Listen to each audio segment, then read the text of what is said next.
I was 22 years old when my father passed away. He was never happier, I think, in life once he became a franchisee, was in business for himself.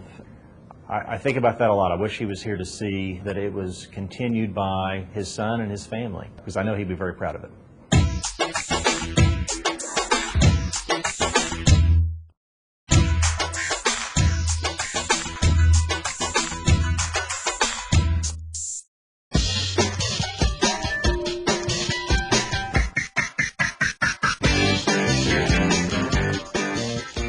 Sonic is the USA's largest chain of drive-in fast food restaurants with more than 3,000 drive-ins located coast to coast. In an age when many startup restaurant chains are formulated by deep-pocketed corporations, Sonic is a true original, hailing from very humble origins. Sonic was founded in 1954 by an amazing gentleman by the name of Troy Smith, who started Sonic as Top Hat Drive-In in Shawnee, Oklahoma. Ever the entrepreneur, Troy was always looking for ways to improve his business. One day, while traveling in Louisiana, he saw homemade intercom speakers at a hamburger stand that let customers order right from their cars. He brought that idea back with him, added canopies for cars to park under, and hired servers to bring the food out to the vehicles. The business quickly took off, and he soon added a partner in the form of Charlie Pappy. Troy was the nuts and bolts guy in the office, and Charlie was a salesman. When it comes to Sonic's history, Marvin Gyros is a bit of an expert. That's because he was one of the original Sonic franchisees. Today, he owns over 70 Sonic drive-ins, and along the way has been a great mentor to Cody Barnett. Marvin also owns a virtual museum of Sonic memories, including one of those early intercom systems. Just prior to Marvin's entry into the company, the founders had discovered that the name Top Hat was trademarked. So Troy went to the dictionary, and at that time the space boom was just starting, and he saw the word Sonic and Sonic Boom. Sonic was not only the right name for the times, it was the right name for Troy Smith. You see, years earlier, when he installed those intercom speakers, he started using a new slogan at the Top Hat. That slogan? Service at the speed of sound. And 3,200 drive-ins later, he's left quite a legacy.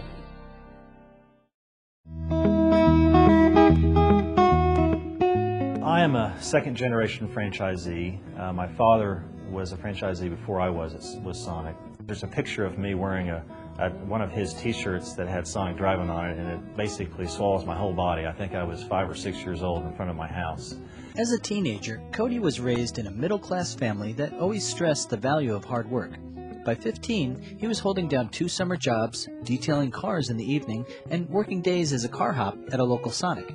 My dad, I think, just got the biggest thrill of seeing me work. He just did, though. On occasion, he drove with his dad from Oklahoma to Texas to visit Sonic locations that his dad owned. Later, when he attended college, however, Cody realized that what he really wanted to do was to have a career in archaeology. Unfortunately, his father died suddenly in 1992, and those plans were set aside. I knew his father well. In fact, his father and I was partners in one store when his father died, and Cody came out of college.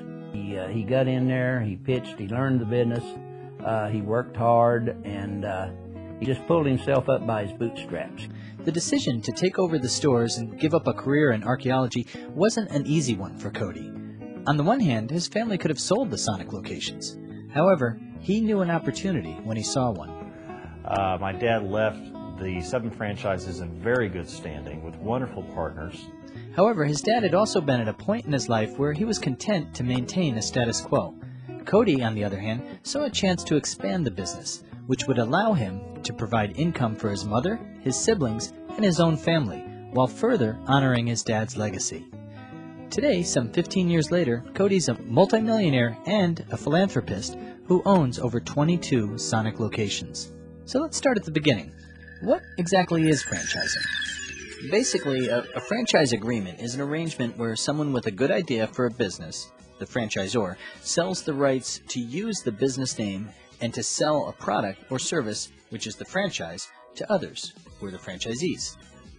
To explain it in the most basic terms, Cody likes to use a sports analogy. I kind of look at it like this. They write the playbook, and I execute the playbook. That means Sonic sets the standards for how the store should be operated, and they promote the brand.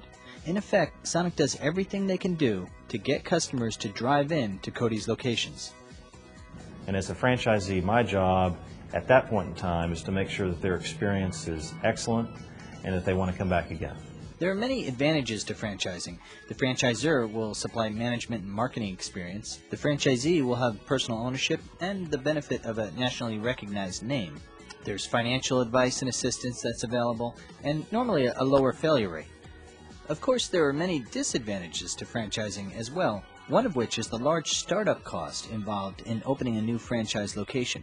For this reason and many others, franchisors like Sonic are very careful when they select potential partners. We look for financial strength, obviously. We look for restaurant operating expertise. But we've learned over time that while those things are critically important, probably one thing is more important than those, and that is a good fit with our culture.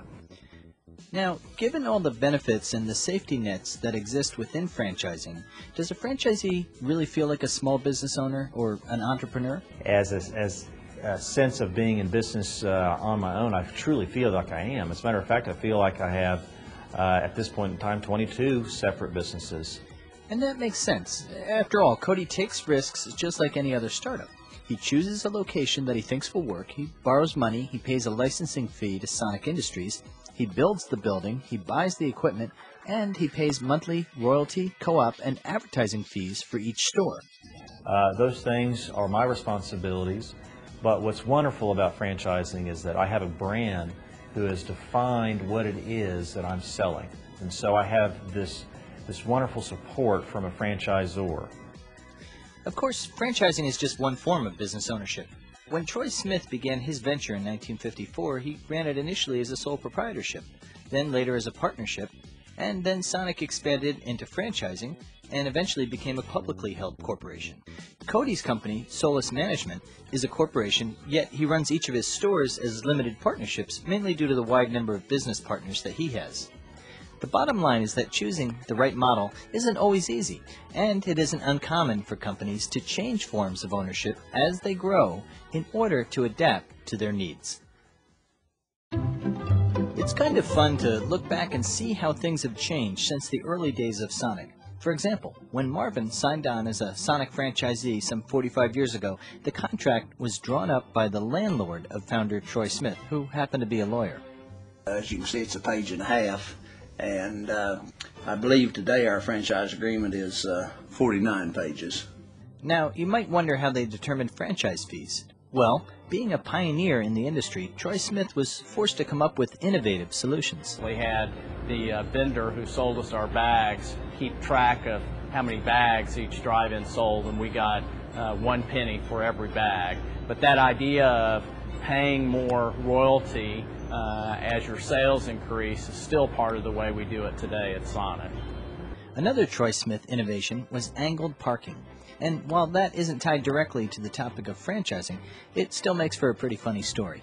He knew he wanted angle parking, but he didn't know exactly how to figure it out mathematically, so he just parked a lot of cars of his friends and himself and customers at an angle. And this solved the problem, but if you look closely at the photo, you realize that Each stall measured a little different size. at this point in his life, Cody is able to look back on his decision to follow in his father's footsteps with a good deal of clarity. What we wanted to do was to keep the franchises going because they were healthy businesses. And today, it's obviously the best decision we made as a family after his death, for sure. His success, however, didn't come easy. It was the result of dedication and hard work. You're only limited in the franchise business by how many hours you want to put in, and if you're willing to save your money to reinvest in other stores, you can do extremely well.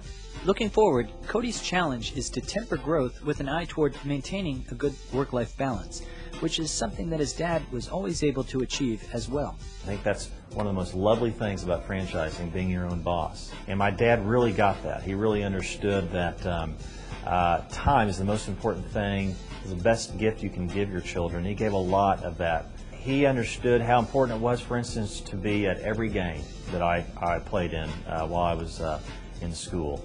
He knew that what he was working so hard for was to give us a good life and to be a good father.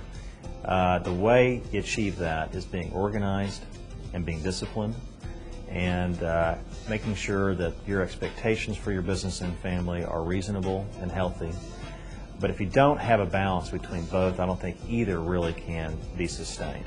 On the financial side, as Cody looks to the future, he also plans to continue to support a variety of charitable and educational endeavors, one of which is an ongoing archaeological dig based in Italy. And this is Dr. Farland Stanley at OU, who's the director of the dig. You know, it's funny how life can come full circle. By excelling in a job that he loves as a franchisee with Sonic, He's treated people really well. He takes extremely good care of his managing partners in his stores and his employees.